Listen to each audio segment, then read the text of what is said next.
This episode of The Havery Show is being brought to you by Heartland Tax and Accounting, 863-385-5020.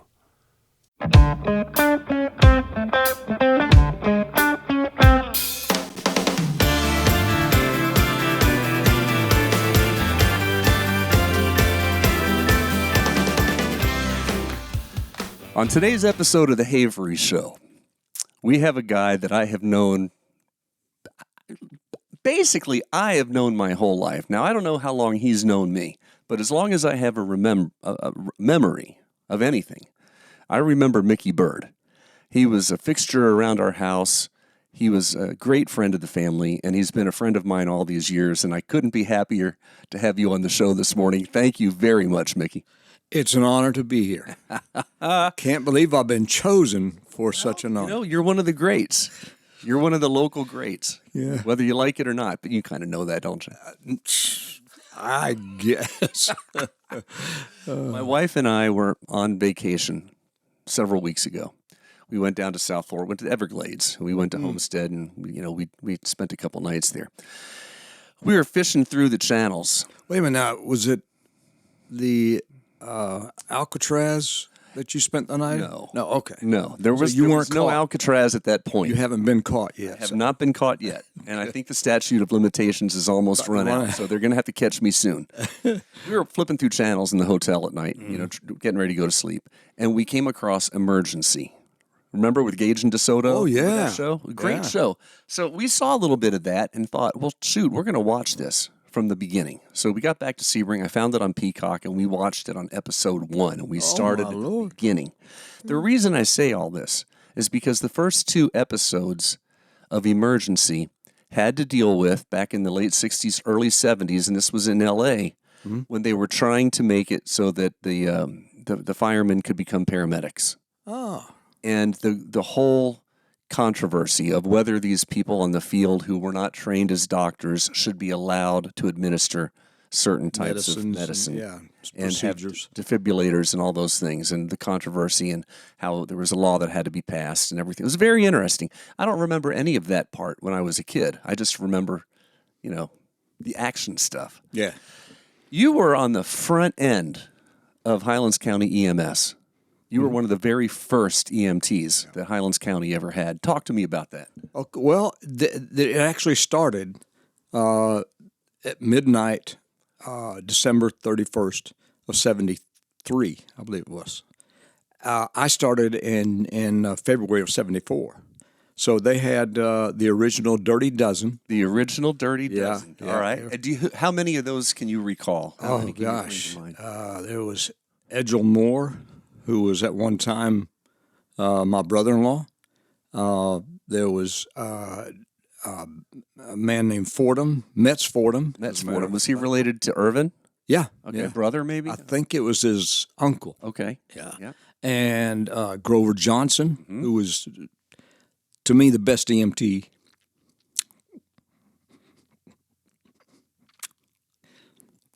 You're all right. It's okay. Long. There's a story behind that. Great man. Anyway, let's see. Who else was there? Golly. Was Wayne Harris involved at that point? No. He didn't come on board until 75. What about Rick? Was Rick involved at that point? No. Okay. No. Matter of fact, I remember. I told Rick just the other day that I remembered one day I was playing tennis down across from the courthouse. Yeah. And here comes this long-haired hippie, Rick Wagon. Yep. He said, "Hey, I just had my interview with ambulance service." He said, "They hired me." He said, "I just got my hair cut, and they told me I needed to get my hair cut again." He was something else. He's still a good man. Oh, yeah. Yeah. But, he came on in, golly, 79, I think it was. Somewhere around there. 78, 79, somewhere around there. Yeah. Now, Vinny wasn't one of the original Dirty Dozen. No. When he came on around 75, 6, 7, or maybe even later. Yeah, it was later. It was. And it was so neat. Vinny, I loved him. He was a neat guy. I have to tell a story about Vinny. He may not like to hear it. It was funny. He and I went on a call. He was driving, and we backed up to the house in the backyard. We got out, and I closed the door of the ambulance, and as I started walking, the ambulance was keeping up with me. Oh no! Too late. He couldn't jump back in time. It bumped the China berry tree. 3,000 China berries fell on the metal roof. It was quite no damage done, and there was a skin mark on the tree, but that was about it. But I just had to throw that in there. Yeah, Vinny was a driven fella. He wasn't satisfied with being down on the lower rung. Vinny wanted to move on up and move on to bigger and better things, which he did. So I admire him for that. But, yeah, I'll have to next time I see him. I'll have to tell him I told that story. Oh yeah, well yes, you do. Yeah. Where is he now? He's over in Clearwater, Largo area. Yeah. Yeah. Cool. Yeah, he's over there with Susan. They're doing great over there. Oh, good. Glad to hear that. How did he stay in the service for very long? He was a one-term guy. Oh, was he? He was in for 4 years. He went from EMS. He went down to South Florida, and was with the police department for a while. No, I didn't know that. And believe it or not, his boss down there was Tom Detman. Really? Yeah. Small world. Small world. Yeah. So he had a stint with the police department. Yeah. I want to say it was Boca Raton, but I don't remember that for sure. So that's not gospel truth. But he did go down there and work for Chief Detman down South Florida for a while. And then he got into service. He went to the USMC, yep. Yeah, and was on the helicopter with the president. HMX-1 security, yes. And that's where he met his first wife, Mary. Yeah. And she was also on presidential security. They rode Marine One. Yeah. Cool. So, yeah, he was there under Carter. Yeah. And he stayed long enough. He wanted to do at least a little bit of service with Reagan. So his term ended up right after Reagan took office. So he was able to do 2 presidents. That's cool. Yeah, and that's where they had their kids up there. 1.5 presidents. I love Jimmy Carter, but as a man, you can't beat him. Can't beat that guy. And you know what? Not every good man would make a good president. Exactly. And not every president was a good man. Yep. That's George Bush the Elder. Great man. Great man. Hero, war hero, but he did a fairly good job. Anyway. He did okay. You know, the older I get and the more I dig into some things and the more I learn about our past, oof. There's some stuff back there that should be covered up instead of dug up. Brother. Oof. Yeah, sometimes ignorance really is bliss. Yeah, exactly. Yeah. So how many years did you put in with the county for EMS? 34 years, 3 months, and 3 days. From February... But who's counting? Yeah, exactly. I just happen to remember. February 3rd of 74, excuse me, to May 5th of 2008. I'll be darned. Yeah. And as luck would have it, in 2008 was when they found a little defect in my heart. Really? Was it related? Did you retire because of that? Or No. Did you retired and then found it? No, they had the DROP program back then, Deferred Retirement Option Program, which was nice. Very sweet. That was a sweet deal. Back when the county could afford it, I guess. I don't know if they're still doing it or not. Maybe they are. But anyway, yeah, I'd call the wife, and I said, I have passed retirement age, correct? Yep. She said, you can retire anytime you want to. And I said, start the paperwork. Wow. I had gotten...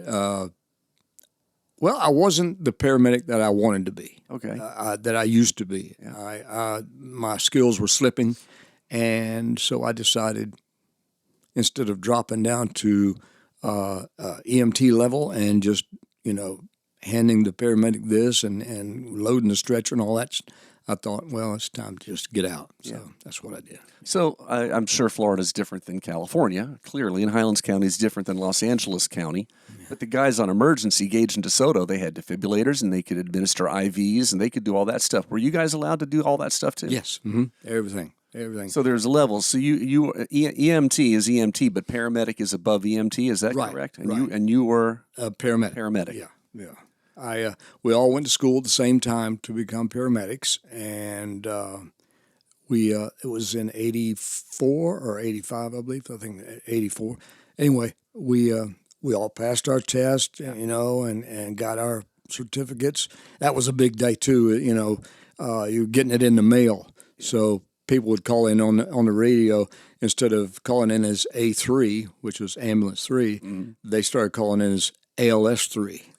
ALS, Advanced Life Support 3. Yes. So that told you right there that they got their results from their test. We all took the test at the same time, and then the results kind of filtered in slowly. Yeah. But yeah, that was a neat time. When did old Daddy Rabbit get in there? 75. All right. So, yeah, he came on board when the sheriff's department decided to give it up because it was getting too complicated, and the requirements for an ambulance call for box trucks, box vans or whatever you want to call them. They decided to give it up. Thurman Haywood was in charge of us then, and when it went to the county, Wayne Harris was a sheriff's office employee. He came over and took over the ambulance service. Did a great job. Everybody loved Wayne. Yeah. We called him Daddy Rabbit. Daddy Rabbit. Yeah. His son Kerry was A paramedic. was a paramedic for a good long time too. Mm-hmm. Yeah, good one. Very, very good. Yeah, very good. Yeah. Outstanding. You guys really served the community well, so thank you for that. You're welcome. Yeah. More than welcome. That was a fun little period for me too as a kid. Yeah. Because Vinny was, he was with the EMS. I wanted to be with the EMS when I grew up too. And so at some point along the way, my mom got me some dark green trousers, and she got me a light green shirt. And Vinny was able to get me a couple patches for my arm. That's cool. He taught me how to read blood pressure. Really? I was probably 21. I might have been 10, 11 years old, something like that. Yeah. And you guys would set up a booth at the fair to check people's blood pressure for free. Yeah. And they let me do that too in my EMS uniform. That was really cool. And he had a book. Yeah. It had a yellow cover. I think there were 2 of them, and it was the manual. Yeah. How to do a tourniquet, how to do this, how to do that. And I studied that thing, man. Really? I studied that thing hard when I was a kid. That is neat. Yeah, and I really wanted to be an EMT when I grew up. Yeah. And then Vinny became a cop. So I thought maybe I'll be a cop. And then he joined the Marines. So for a split second there, I thought maybe I'll be a Marine too. And that was around 6th grade. So oh my God, that's a long time ago. Yeah. This episode of the Havery Show is being brought to you by Heartland Tax and Accounting. 863-385-5020. Mickey, you've been a fixture in the community forever. Are you from here originally? No, I was born in a small town in South Alabama, just above the Florida line, Enterprise, Alabama. Enterprise, Alabama. Yeah. Mm-hmm. That was the birthplace, I don't know if you know this now, birthplace of the toothbrush. Well, no, I did not know that, but by all means. If they had invented it anywhere else, it would have been called a teeth brush. But it was a small town. I'm apologizing right now to all of our friends in Enterprise, Alabama. And I love them all. You can't find better people. If you scoured the earth, you couldn't find better. But that's that's an old joke, and it kind of fits right in with rural, small town Alabama. But is it true? Is it really it's not? No. It's not. Okay. No, what is true is in my American history book, when I was in high school, there was a picture of the statue of the boll weevil right downtown Enterprise, Alabama, right in the main square there, right in the middle of the intersection. It was in my history books, and I thought, I told everybody, I'm from there. I was born there. That's cool. And, of course, the story of the boll weevil was, if it had not been for the boll weevil destroying the cotton fields, Alabama would have been growing nothing but cotton. Yeah. They finally realized that they couldn't depend on one product, one thing to grow and sell. That's right. So they diversified and started growing teeth brushes. I mean, oh well. Anyway, You're going to keep me on my toes today, aren't you? I'm Did they trying. shift over to tobacco? Oh yeah, the tobacco and all kinds of stuff, corn. You know, You ever go back there?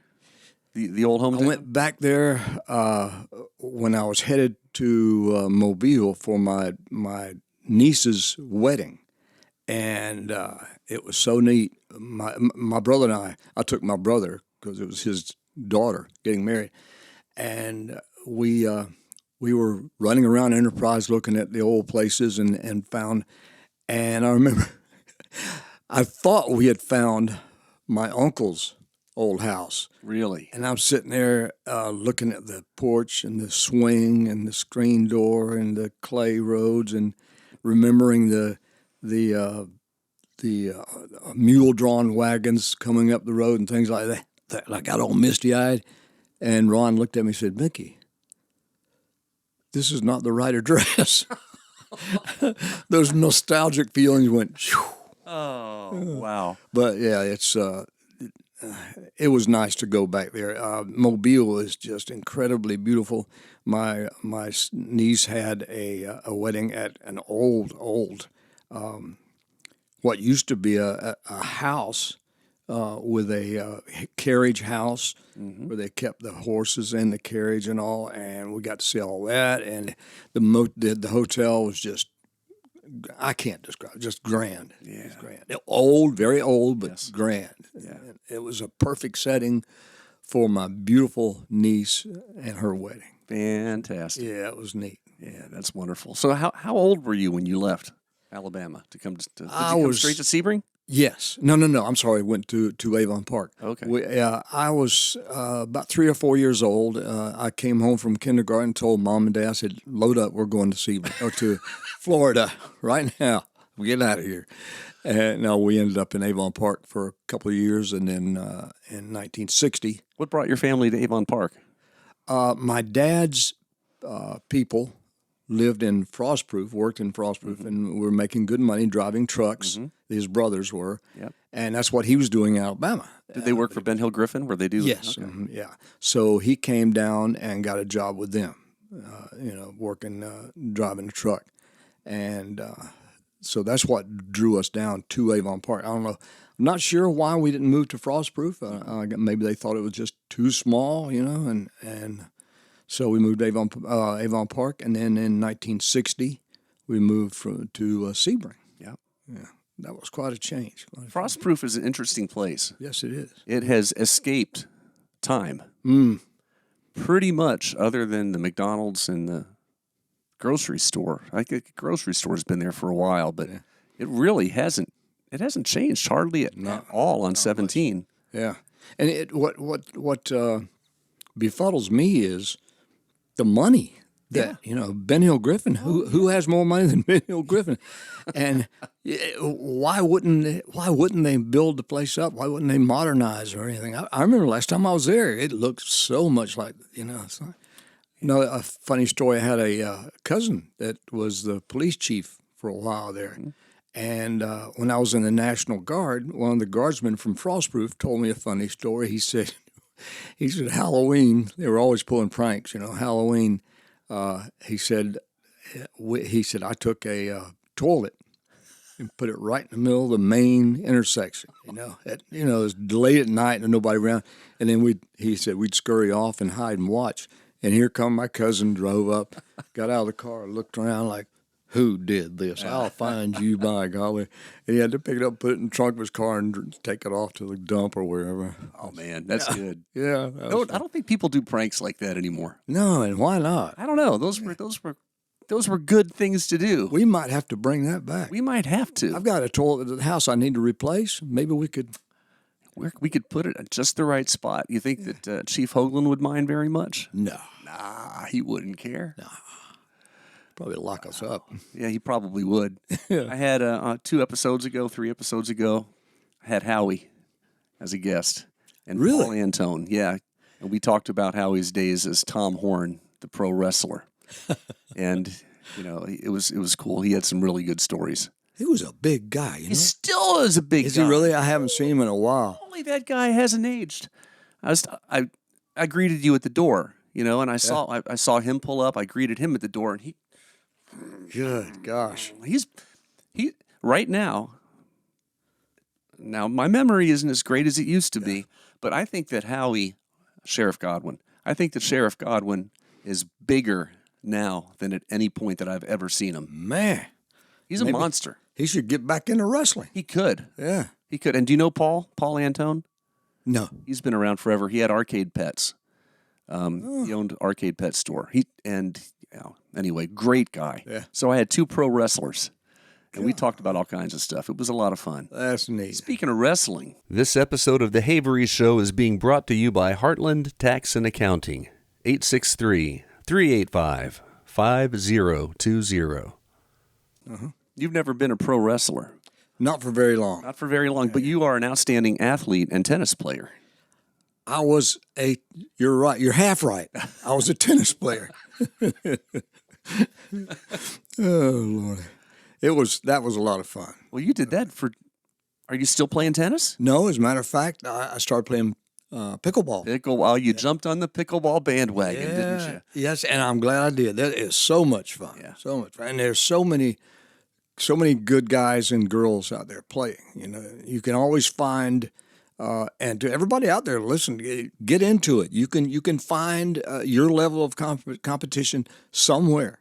Either Spring Lake, Charlie Brown, Sun and Lakes, Country Club of Sebring. They're all levels, and everybody is ready for you to walk on the court. They are ready to welcome you to their family, and you, like I said, you can find your level. That's fantastic. Yeah, and it's good exercise. You don't run nearly as much as you do in tennis because the court's half the size. Yep. But it's a lot of fun. A lot of fun. Have many of your tennis contemporaries moved over? Yes, quite a few. Has Eugene moved over to pickleball yet? No. Or is he still he's still holding on to tennis? Still holding on to tennis. He can, so why not? Yeah. He goes to those senior games and does really well. Yeah, he has a ball. And everybody enjoys being around him. Yeah.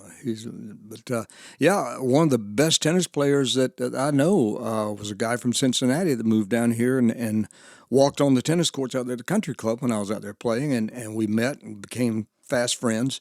He just dropped tennis altogether and started playing pickleball, and he's a heck of a pickleball player. Man, he can slap that ball. And his name is Greg Norton. Okay. By the way. Yeah. All right. Yeah. It just occurred to me this minute, but had things not happened the way they did, do you know who would have been top tier pickleball player in Highlands County? Who? Rodney Hollinger. Oh gosh. What an athlete. Oh man. He could do it all. Yes, he could.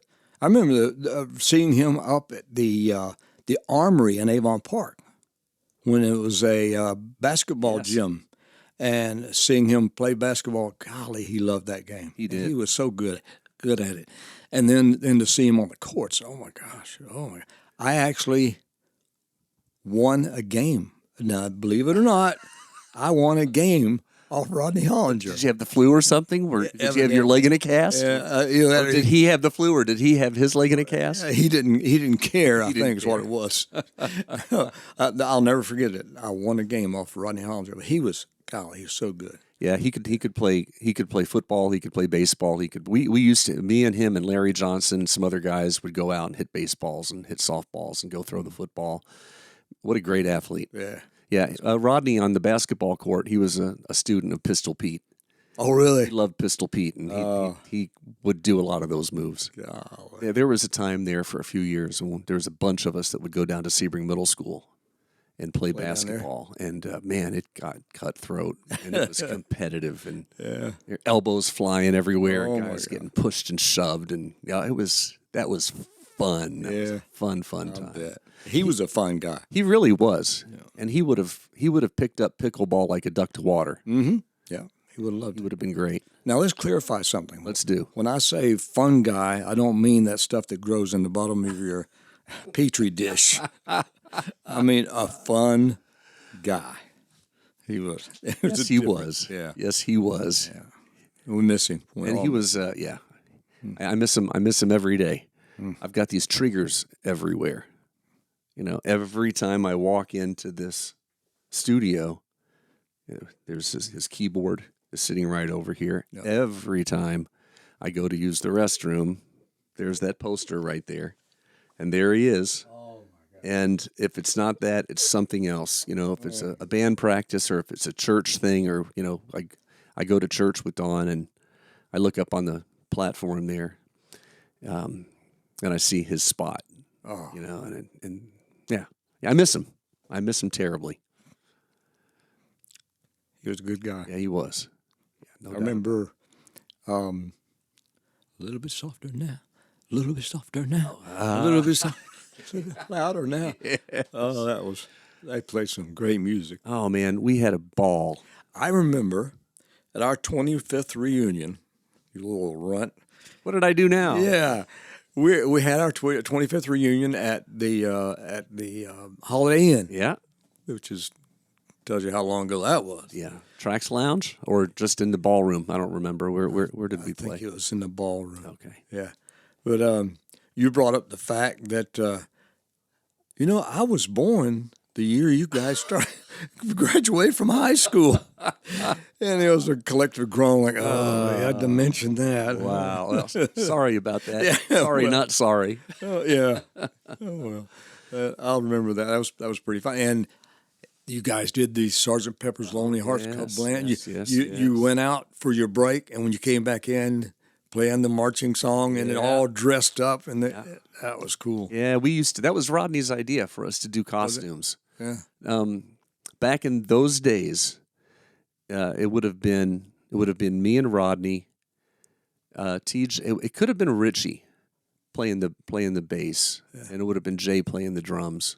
And Rodney wanted to do these costumes, so we had the Sgt. Pepper, and we had different jackets. They weren't official like shiny silk Sgt. Pepper. Yeah, they weren't authentic, but you got the picture. Yeah. So we had those, and we did the togas. We used to wear togas, you know, do Louie Louie and Moni Moni and all that. We had a Blues Brothers set where we all dressed up in Blues Brothers. Yeah. We had a disco set, and we played all disco music and had the bell bottoms and all that. We had an 80s set. We had a hillbilly set. It was a lot of fun. We had at one point, couldn't do this anymore because, God forbid, we've all lost our sense of humor. Yeah. We had a girl set, and we all dressed up in drag. And we had a ball with that one. Oh, that's funny. One person in the band would not do it, though. Would you want to guess who that might have been? Could have been... well, it could have been just about any. Well, it was Larry. Larry, yeah. Larry I was headed for that direction. We got hired to play down in South Florida. I can't remember what city it was in, but it was for a nurses' convention. St. Pete? No, it was on the Atlantic coast, and it was St. Pete. That's not in South Florida. no, no. That's why I said it. I was going to just let that go. You were on point there. I wasn't going to correct you. That would have not been polite for me to correct my elders. No, please do. It was down somewhere on the Atlantic, and I can't remember, near Fort Lauderdale, give or take. But we got hired to play for a nurses' convention. And this was going to be a big deal. It was at a really beautiful historic resort down there, and there were going to be hundreds and hundreds of nurses and technical people and whole shebang. Yeah. The woman that was hiring us was very meticulous and very detailed on what are you going to do and what are you going to wear and all this stuff. I told her about the costumes, and she said, "Oh, we would love to have you do that." And so we did toga, we did the Beatles, and we had wigs and the whole deal. And I said, we have a girl set that we could put together. We haven't done it before, but we've talked about it. I said, if you can get us some nurse scrubs, we'll do a whole girl set. And she said, "Oh, that'll be fantastic. I can get you your nurses' outfits, and just tell me your sizes." So we told her the sizes. We get down there to play, and she shows us the dressing room, and she says, "Right through there is a bathroom," and blah blah blah. And she said, "And your nurses' outfits are in the box over here." And I'm thinking, great. We go to look in the boxes. They weren't scrubs. Skirts. They were Halloween sexy nurse costumes. Oh, God. White, kind of silky satin kind of stuff. Short skirts. White pantyhose. She got us all that stuff. And Larry already wasn't going to do it. Yeah. So we figured he's going to be the doctor. So we got him we borrowed something from maybe Dr. Thacker. I don't remember.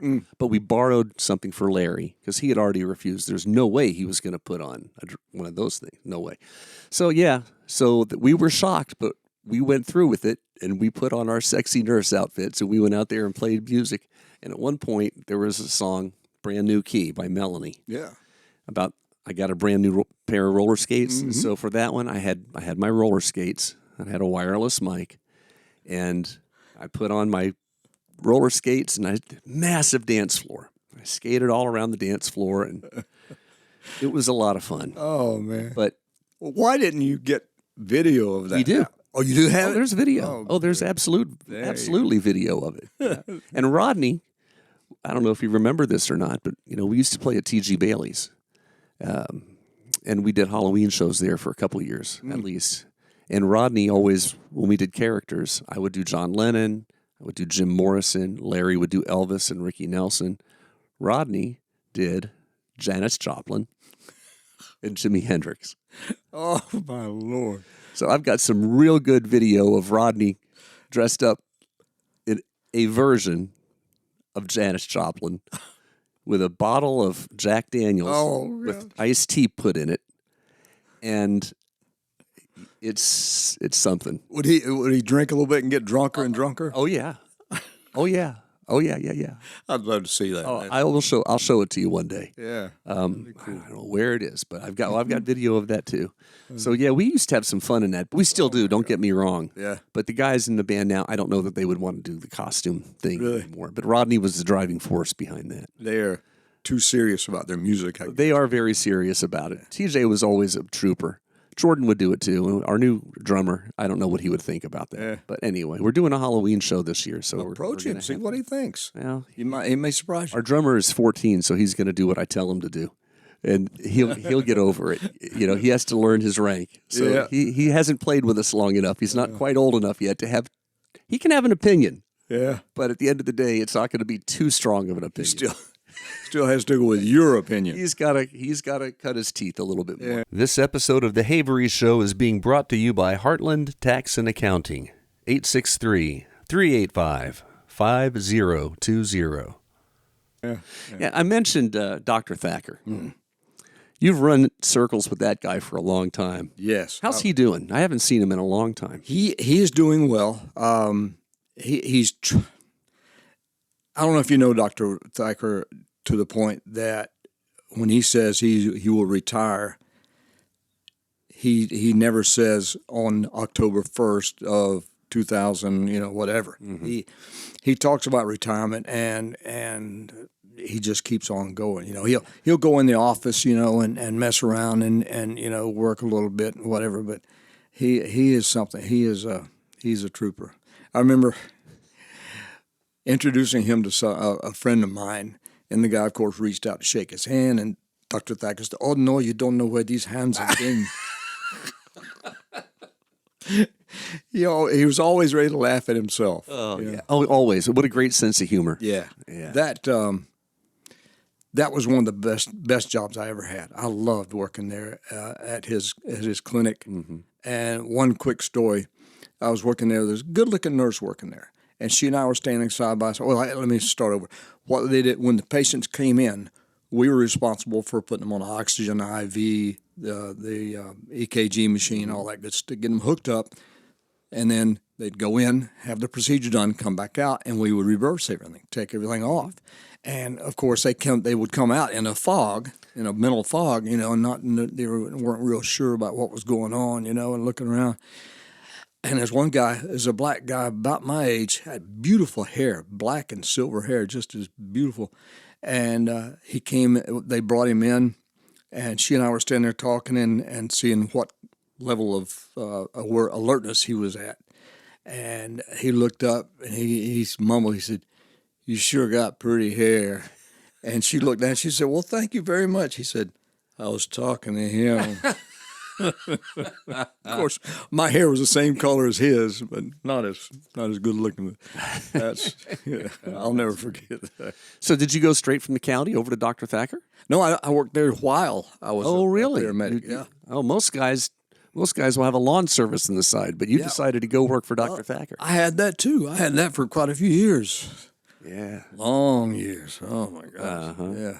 But I really enjoyed my stay with Dr. Thacker, and it was challenging at times, and you saw things that you really didn't want to see. Sure. But it's part of life. That's part of life. If your life had taken a different path than it did, what would you have considered to be maybe a dream job? Something that, all things considered, you could have gone into any field. What do you think might have been the job that would have really done it for you? I've never thought in that direction. Of course, being a Hollywood actor would have been. Well, you definitely got the chops for it. I've got the mouth for it. I know that. I would love to have been a comedian. Okay. On stage. Well, you are a comedian.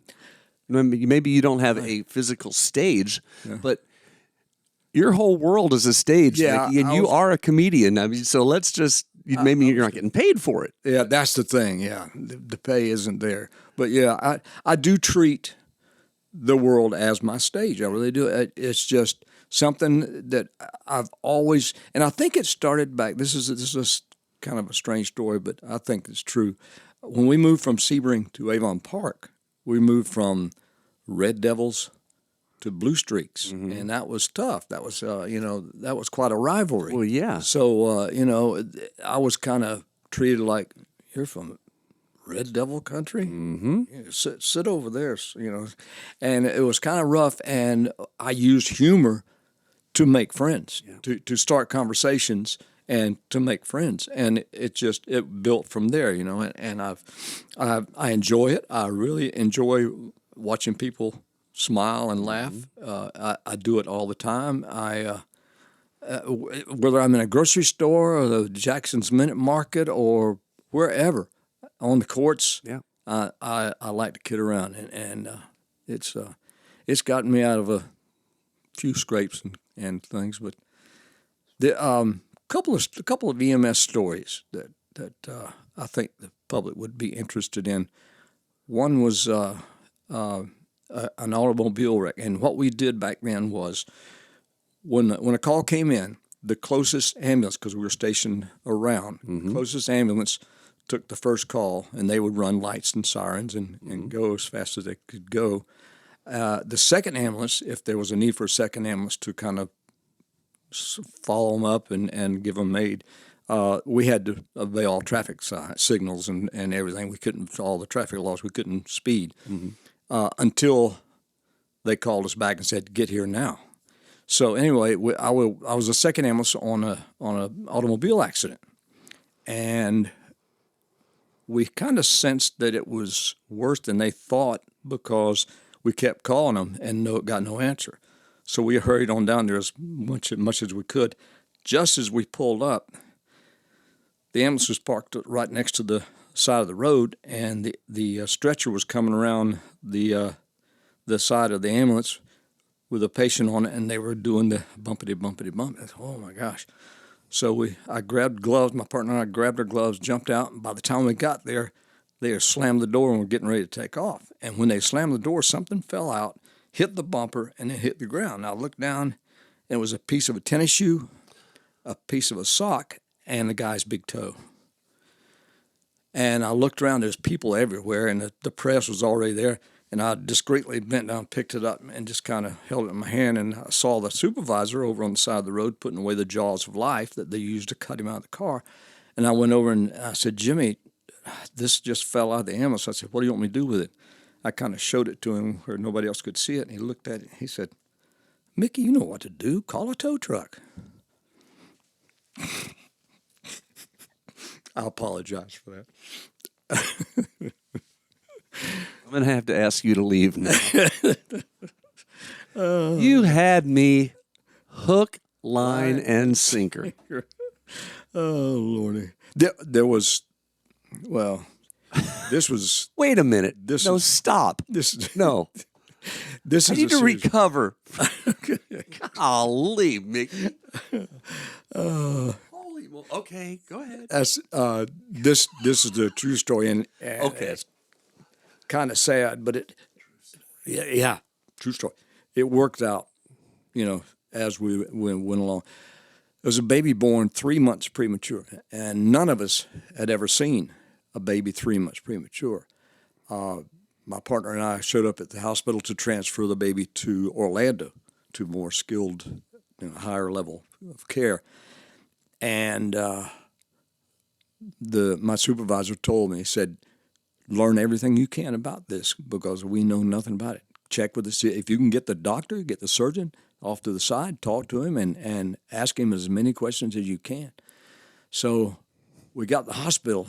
This baby was born with no toenails, no fingernails, no hair anywhere, no eyelids. So we loaded the baby up and took a nurse with us, highly skilled nurse. So we really didn't have to do much. She did most of the care. We got to Orlando and got him into the OR. Went straight to the ER. There was no slowdown or anything. Went straight to the ER, or not the OR. I'm sorry, operating room. Got in there and I was looking around and I saw the surgeon come in the back door and head over to wash his hands. So I said, nobody watching. I'll sneak around there. Got back to him and I introduced myself and told him what was going on. I said, what's the prognosis for this child? He said, well, it's not as bad as it looks. He said, in 3 months' time, when the baby catches up where it should have been born, it'll have fingernails, toenails. We can even transfer hair follicles from where the baby has hair follicles into places like, their eyelids. And I said, well, this baby has no eyelids. He said, well, that's no big deal. He said, we can use the eyelids, believe this or not, from a rooster. It's the same epithelial makeup as human eyelids. And that blew me away. I thought, God, that is the strangest thing. I said, well, will the baby be okay? He said, well, he'll be a little cockeyed, but other than that, he'll be all right. That's a true story. True story. You put me in a terrible position. I'm listening to your story, and I know you're full of crap. And so, at least I think you are. But you're talking about a baby, and I'm thinking to myself, surely Mickey isn't going to make a joke out of this. So I can't react as if it's a joke. But I also, that's terrible. A little cockeyed. Oh, Lordy. I have a notion that you have a second version of that joke. How did you know? You're talking about the, Yeah. Let's don't say any more. As a matter of fact, I changed that version last night as I was thinking about that. I got an idea. Oh, Lordy. I have a song. It's terrible. I have a song that I rarely do. The only place I'll do it really is at Gavigan's. I play on Wednesdays. I do all Irish music. Where? Gavigan's, the Irish pub. Oh. In the Roanoke. Have you been in there? No. Apparently not. Oh, my gosh. Mickey, you got to go check that out. Nice, huh? Beautiful. Yeah. Beautiful. Really authentic. They, it's Mark and Brandy Ghosts and Bob and Tiff Cadzo. It's theirs. And there's some other partners. But my word. When was the last time you were in the Cat House, Sandy's, when was the last time you were in there? Gosh, long time ago. You will never recognize it. Really? And they opened the whole place. It's not apartments anymore. It's a hotel again. I've been upstairs. I went upstairs. Beautiful. Yeah, it is. Yeah. All that to say, I play Irish music on Wednesday nights. And there's a song I do called the Cockerel Song. And I'm going to leave it right there too. It goes along the lines of your little joke. I'll have to hear that one of these You probably won't. But yeah, I don't do it very often. Yeah. This episode of The Havery Show is being brought to you by Heartland Tax and Accounting. 863-385-5020. You mentioned being a comedian and maybe being in the movies or something. Yeah. This is going to be a tricky one, and I'm putting you on the spot because if I had to ask myself this question, it would take me some time to really think about it. But if you were a movie actor, what would be your genre of choice, and is there a particular actor that you would like to see yourself not portray, but an actor who had roles that you would really have enjoyed playing? Wow. Believe it or not, it would have to be John Wayne. He made a lot of good movies. He gave out the persona of no BS. This is me. This is who I am. Take it or leave it. That's right. And he impressed me as being a top-notch actor. Yeah, me too. Yeah. You have a favorite John Wayne film? Well, let's narrow it down first. Did you like his westerns or his war movies better? Westerns. Yeah. Yeah, for sure. Well, he was one of the quintessential cowboys. Oh, yeah, yeah. I can't think of a better. Tom Selleck did a couple of westerns, and his brother, can't remember his name. You remember Tom Selleck's brother's name? No. Oh, no, I'm serious. You're serious. This is not a trap. He's the guy with the real deep voice. He does commercials and anyway. I can't think of it. Yeah. John Wayne for his era, of course, and he's one of the top cowboys of all time. But Tom Mix, and back going farther, and Gene Autry, yeah, Roy Rogers, Hopalong Cassidy, all those guys. Yeah. Oh yeah. Cowboy films have always been special. Oh, do you know why they called him Hopalong Cassidy? I don't. Really? No. Neither do I. Oh my God. So yeah. It's a laugh a line with Mickey Byrd, folks. So I thought maybe someone would call in and say, I know. That'd be great if this was a call-in show. Oh, it's not. We're taping it. Well. Do you have a favorite Western of all time, whether it's John Wayne or not? I mean, I got mine. No, not a real, not one of those that really stands out. I just like the genre. Yeah, me too. And there are a lot of good ones. Just I haven't watched a movie. I haven't gone to the theater for years and years and years. And I think one of the reasons is there are too many superheroes falling out of the sky, hitting the ground with their fist and looking up, saying, "I'm the only one that can save the world." Oh yeah, that you hear that over and over and over again. I guess I'm maturing to an extent, but the action adventure movie, thank God, is right. Yeah, that's what Dawn would be saying. The action adventure stuff doesn't really turn my crank anymore. Yeah. But Westerns, Tombstone with Kurt Russell, that's my favorite of all time. Yeah. Great. You've seen Tombstone, I assume? No, but I read the book, believe it or not. Really? Well, I'm sure it's excellent. There's been so many different versions of Wyatt Earp and Tombstone and OK Corral and all that. But I think that's the best. Also, interestingly, there's a scene in Tombstone where they're playing pool. Yeah, they're talking about how when they get out and they make it rich, they're all going to have their own billy tables, and I'm not going to be a spoiler, but that table that's in the movie Tombstone is in the game room at Gavigan's at the Roanoke Hotel. Holy cow. And there's that pool table, and there's a little placard on there that tells about it. It's pretty cool. Yeah, really is. Advertise that. You got to go over there. I am advertising it right now. Oh, okay, yeah. That'll be a great calling card, Oh, yeah. It's really cool. Yeah, what do you think about Sebring's growth over the years? Are you happy with it? Do you think it needs to be managed more? Do you think we should do more? What do you think? I think they're doing a very good job of managing it. I haven't seen any problems caused by the growth. Mm-hmm. It's pretty neat. I mean, like I said, I've been here since 1960. My grandson and his wife are living in an apartment downtown Sebring on Commerce, right down the road here. They can actually look out their window and see my first home in Sebring. No kidding. Well, where was your first home in Sebring? You know where the bail bondsman is on Orange Avenue? Yeah, the one with the funny window. Yes. Yeah, Yeah, that's where we moved in 1960. That's where we lived. No kidding. Yeah. So the Sawyers, Yes. was that their house after you, or were they right next door? This let's see, I think it was the Sawyers that lived next door. But it wasn't the Sawyers that I met later on in life. Oh gosh, I wish I could remember. Anyway.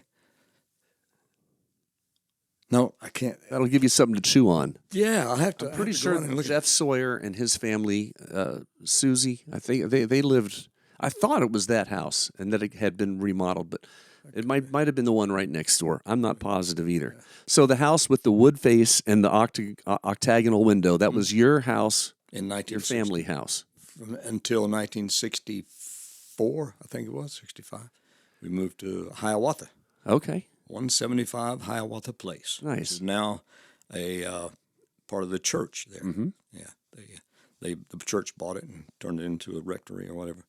But yeah, that's some old memories. Good. So you would have, like I did. I grew up right next door. One of my favorite places to play when I was a kid was the mountain laurel on the courthouse lawn. Oh yeah.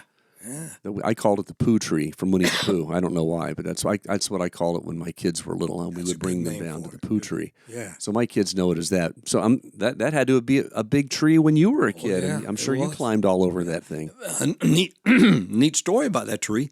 I actually found a rod and reel stuck down inside the between the roots and all. Really? I never figured out how it got there. Why somebody. Did they steal it and then try to hide it, or what? Yeah, it could be. So did you take it and use it and have some success with it? Oh, I caught a huge bass about that big. Yeah, I used it. Wow, that's kind of cool. Yeah, it's pretty neat. Yeah, that was a real special place. I loved before, of course, way before the addition was there. I loved riding my bike, and we used to play cops and robbers. On that the whole block. Yeah.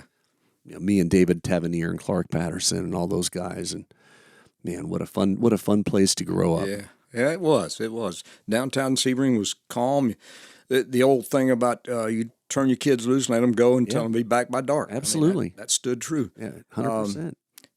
A guy that lived right across the street from us when we lived there, 504 South Orange, was an Earhart. Yeah. One of the many, what was it, 13 or 14? A huge family. Yeah. And he was cool. He had a beard and a mustache, so I really looked up to him. And he had a sports car. And I guess I probably, hinted around long enough for him to take me for a ride in it. Yeah. And we went out to DeSoto Road, nice curvy winding up and down. And I was thrilled. I'll never forget that. Oh, yeah. That's been so many years ago. Yeah. He was a nice guy. Right out your, pretty much right outside of your house, there might have been a house. Was there a house to your, if you're looking at your old house, was there one to the left at one point that came down? Yes, and it was gone when we moved in. Okay. I don't know the story behind it or anything, but yeah, there was a house there. Okay. Yeah. So it was gone. So to the left of your house, the tennis courts were back there. Right. And they had the metal rise thing that was up which there. you stand on and shake back. Shake back. Yes. And of course the basketball court in between. That and the baseball part. And see, so you're talking about Tuscaloosa. Yeah. There you go. Yeah, so Tuscaloosa was still there. Mm-hmm. You played ball there. Yeah, played tennis, played baseball, rode my first horse. All right, so, okay. Help me with this, because Tuscaloosa it's not part of my memory. I don't remember when Tuscaloosa came down. Do you, first of all? Do you remember when they took it down? No, because we moved before they started tearing it down. Okay. Yeah. Gotcha. So you're at Tuscaloosa. Mm-hmm. You're standing at home plate. Mm-hmm. Okay. The courthouse, the back of the courthouse is 12 o'clock on a clock. Okay. Now, I'm trying to figure out how it was laid out. No one's given me an answer that I can really make sense. So if you're standing on home plate and if the back of the courthouse is 12 o'clock, what would the hands look like? Okay, well, 6 o'clock would be home plate. Around 3 o'clock would be Dr. or Reverend Benson's home. Okay. That was, the road that went behind home plate. Yes. It was just more or less an alley. Yes. It ran all the way to Commerce. Yes. Well, to the right of that was their home. Okay. Yes. Gotcha. Yeah. Okay. Great man. Yes. Great man. Absolutely. He was a substitute teacher, and he always had a joke for us. Funny guy. But then let's see, to 9 o'clock, and to the north of 9 o'clock. Wait a minute now. Yeah. There was nothing there. All empty. All that was empty. Behind center field, that was all empty. Yeah.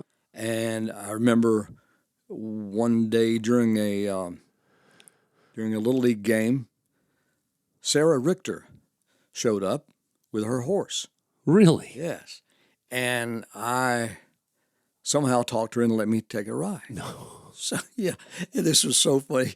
As I'm walking off nice and slowly, all of a sudden the horse wants to run, and she said, "Don't let him run." Uh-oh. And he had already started running. I said, "Thanks a lot." And I'm sawing on the reins. I get his head turned almost around backwards, and he's still running like this, looking this way. Wow. And here comes a limb. I had to duck under the limb and missed it.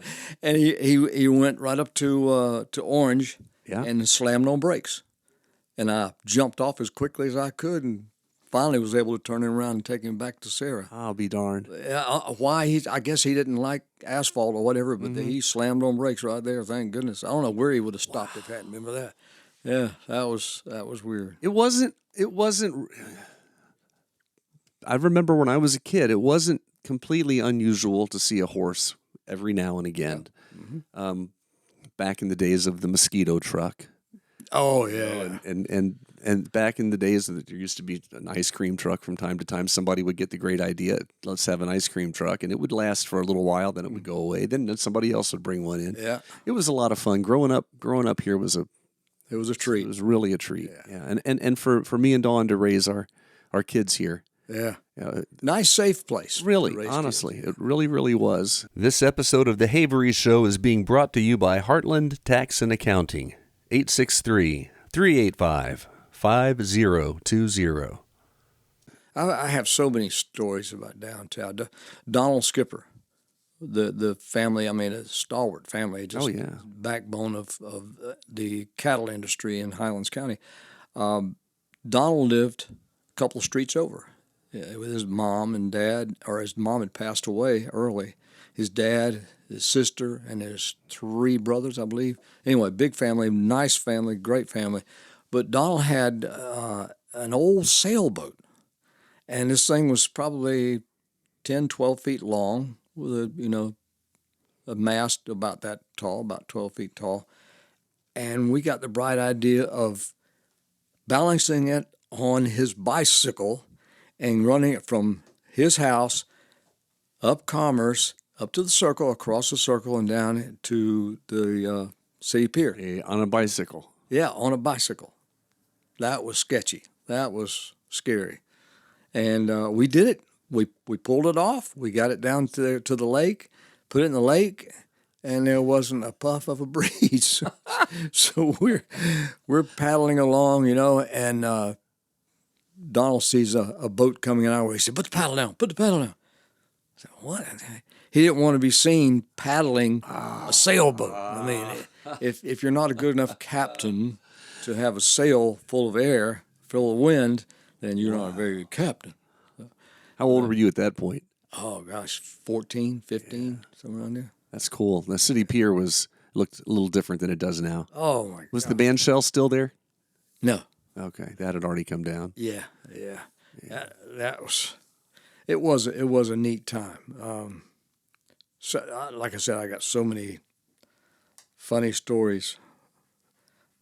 I was in high school. We had phys ed. Who was your coach? Oh, Bully Folsom and somebody else. I got. Golly, I can't even think of his name now.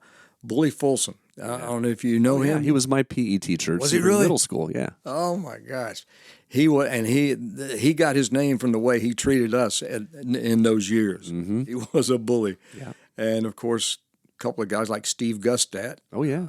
He would test him, and Steve would end up getting dunked. Dang near drowned. But yeah, that was a fun time. We had to. Before we went in the water and as we came out, they squirted alcohol in our ears. Oh, yeah. For the algae growth. Yeah, that's right.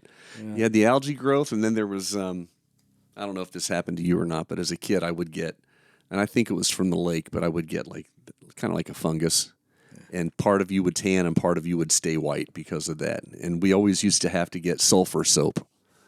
We used to have to take a bath with sulfur soap. I heard that rumor when I was a kid, and I didn't believe it. I guess it's true. Yeah, it could have been something that happened after your time, and Yeah. So you were at Sebring High School when it was The old Sebring High. Yeah. So you had Bully Folsom, and those were the days of the Holy Trinity of Sebring High, of Glenn Odom and Jim Tavernier and Johnny Freeland. Yep. Did you play anything for those guys? No, but I tried out for the track team, and that was okay. I did that for a while, but found out I wasn't an athlete. Sure. But Coach Tavernier was my biology teacher. I'll be darned. Yeah. Yeah, what He a was great good guy. Yeah. Yeah, came from Stetson. Yeah. One of his teammates, I'm sure you know this, one of his teammates on the basketball team. You know who I'm going to say? Yeah. Who? I don't know his acting name. I know his character name. Golly. Da-da-da-da. Da-da-da-da. Yeah. It was Lurch. Yeah. Yeah. Gosh, what is- I don't know his name. I don't think I've ever known his name other than Lurch, but I guess he played with Coach Tav. Yeah. So what year did you graduate from Sebring High? 60. 67. 67. I think Rodney was around 69 or something, if I'm not believe so, mistaken. yeah. He was right around there. Did you play any sports with him? No. Were you friends in high school? Did you know each Not other? really. I didn't know him at all. Yeah. Like I said, I wasn't an athlete, so I didn't know too many of the guys that were on the younger than me. As far as athletes and all. Yeah. But yeah. I want to, we've been here for a while. I want to hear a little bit about your family. Tell me about your family. I could talk all day. I married, quite honestly, a woman that was too good for me. I'm saying she's the most beautiful woman in the world. She is the best wife, best mother, best grandmother, best mother-in-law that anybody could ever hope for. Mm-hmm. I helped her a little bit raise two very good kids. You helped her a little bit. Yeah, I changed a couple of diapers. But my two sons have gone way beyond my expectations. Yeah. Matthew works for the city of Avon Park as the tech guy, and he has helped that city quite a bit, modernizing and bringing it up to the standard that it's at now, and they're very proud of him. They love him there. Mike, my oldest son, has his own business, his own cleaning business. He does all kinds of stuff. Any type of floor you have, he can clean it. Yep. If you just want the grout clean, he can just clean the grout. Busted pipe in your wall, he can rip all the drywall out, dry it out with his drying machines, and replace the drywall, do all that. He has some big customers that he does floors for, restaurants and things like that, and he's doing very well. He just took his wife up to Biltmore House. Oh, wow. Yeah, and they just got back. They had a grand time. But I just can't say. My grandkids, oh my gosh. Well, you can see here. Oh, yeah? Yeah, that's a good picture of them. This one is now 5'11". No Yes, kidding. he towers over the rest of us. This one, let's see, this is the oldest. He's enrolled in college and working here in Sebring. This one is in Tampa, going to the same university her grandmother did. I'll be darned. This one is graduating next year, and will be. She's already taken college courses, so they're well on their way. Yeah. Everybody has a direction, and they're heading in the right direction too. So, yeah, I don't know how it all happened. Yeah. I mean, golly, I came from a very, very poor background. I mean, my dad was a truck driver. My mother was a waitress, and then we moved from Avon Park to Sebring because my mother married a guy that had a gas station in town, and so I'm thinking of my background, thinking, how did I end up here? And a big part of it is. A very big part of it is my wife. She's a driving force in our family. She's the organizer. She's the comforter. She's the wisdom. If you're trying to make a decision, check with the Meemaw. Yeah. Meemaw she'll straighten you out. The Meemaw and the Pop. Yeah, that's great. There you go. That's fantastic. Yeah, it is. It's a life that, like I said, I don't deserve, but I praise God for it. Yeah. It's a God thing. He has directed my path. He has saved my life so many times. Golly, I can't tell you. When I was a kid, 4 or 5 years old, we had a dog, and myself and the dog were inseparable. Mm-hmm. And you know what lives on dogs and cats? Yeah, I got one on my head. And I started getting sick and didn't want to do anything. I lay in my mother's lap on the couch. She's running her fingers through my hair. She felt something, and it was a tick. Yeah. So she didn't want to pull it out because you were always afraid you'd break the head off. Mm-hmm. And, anyway, she took me to the doctor, and the doctor said, if you hadn't brought him in here when you did, he would have died in a couple of days. Wow. I was that sick, Lyme's disease? No, I don't know what it was. Some type of rampant infection, but that saved my life there, and many times in the ambulance. Sick. Wow. Yeah, in the ambulance, my partner and I were headed for Winter Haven with a true emergency, and we got to the frostproof turnoff, and a car was pulling out in front of us. And instead of my partner slamming on brakes and sliding to a stop or whatever, he just turned to the left, back to the right. We went around it at probably 90 miles an hour. Oh. Yeah. And I looked up and saw it happening, and it happened so quick, I didn't even have a chance to get scared, Mm-hmm. I was patting on the back. I said, thank you, sir. Thank you, thank you, thank you. And, so, I mean, that's another God thing. And with my cancer. Yes. I went to bed one morning. I told my wife, I said, honey, I don't feel right. I'm constipated and I feel terrible. So I took a laxative, went to bed. Make a long story short, 9:30, 10, 11, somewhere around there. I said, I got up and went to the bathroom because I was really sick to my stomach. I mean, I staggered to the bathroom and stood there and gagged and gagged and gagged and gagged. Nothing came up. But every time you do that, every time you gag, all that straining, your blood pressure drops lower and lower. Mine dropped down into my socks, and I staggered back and fell on the bed. I remember I just fell and grabbed whatever I could grab to hold on. I called her and told her, I said, call an ambulance, tell them no lights, no sirens, I just can't sit up. I pass out. Got to the hospital. An hour after I was there, the laxative kicked in. I said, okay, thank goodness I'm good to go. T.C. Lackey, my good buddy and my surgeon, I told him to call him. He set up some tests for me, and I had x-rays and all. And they put me up on 4th floor. And I thought, why in the heck did they put me on? What, they think I'm still sick? I don't understand. And so I texted him, and I said, I don't know what's going on. He said, I'll be up to see you after rounds. I have to make my rounds. I said, TC, don't worry about me. Go home. Be with your family. I'm fine. I'm ready to go home. He said, no. I went, okay.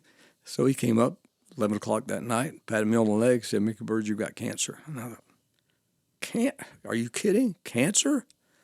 And a couple days later, he took the tumor out of my colon, resected me, and 2 years later, it came back on my liver. 2 years later, it came back on my liver. And guess what happened 2.5 years later? Came back on your liver? How did you guess? Lucky guess. Yeah, two surgeries on the liver, and then they said, we can't operate anymore. And Dr. Shah, Amit Shah, fine young man, great doctor. He did my chemo, he administered my chemo, and lo and behold, went to an appointment, just a regular appointment, 8 years later, and he's talking away, and I said, wait, doc, I said, what about my next chemo treatment? He turned and looked at me and said, oh, no, you're fine. There's no cancer anywhere. Oh, wow. Man, I went through the roof. Oh, yeah. Golly, those magic words. Wow. And that, again, that's a God thing. Yeah. He took care of, he made sure that Dr. Shah did exactly the right thing and cured me. Yeah. So I'm forever grateful. Absolutely. That's great. Yeah. You know, I love you, man. And I've always enjoyed crossing paths. I've always enjoyed just running into you somewhere. You always bring a smile to my face, as you do with everybody Thank you. that you come in contact with. And you are a shining light in a dark world. And I love you for it, and I appreciate you for it. Thank you. And I'm glad you came today. And you almost didn't want to come over. I had some trepidation about it, but of course, you made me relax, made me feel like it's no big deal. It wasn't. Yeah. See how quick it went? It didn't hurt at all. I heard it all. No pain. Listen, man, thank you. Thank you, sir. I appreciate it. I have enjoyed this very much. I'm glad you did it. Thank you. It'll be on probably on Saturday night. So Saturday night. I'll let you know when I release it. Yeah, let me know. Good deal. I'll get both of my friends together and we'll watch it. Wait a minute, you have another one besides me? Yeah, well, I can't tell you his name. He's too embarrassed to say. There's only one Mickey. There's only one Mickey Byrd. Thank God. The Havery Show has been brought to you by Heartland Tax and Accounting, 863-385-5020.